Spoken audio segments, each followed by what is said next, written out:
presidente ako. Bakit ako magbubuhay sa mga putang inang yan? Kung yung pera na ipapakain ko dyan sa preso, ibigay ko na lang doon sa mga tao dyan sa walang bigas. So mas okay Walang pong trabaho. patayin sila kesa Wala ipreso akong pakialam sila. dyan sa kriminal, ma'am.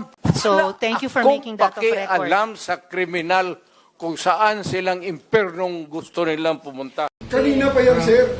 No, Hindi po, Guys! hindi po kanina.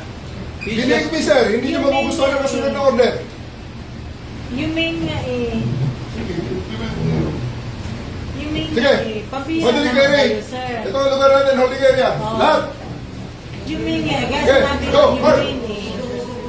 Lahat. Sabi nga, you mean eh. You want to listen me, sir. I'll show you. Hintayin niyo yung anak. Kita niyo, 80 years old kayo lahat. 80 years old. babae. 80 years old years ito. old. Tapos ito. Tapos kayo Wala lahat. naman kayo. Hoy, nandito yung preso, hindi dyan. Sandali lang. Anak ko. First time, ito ba yung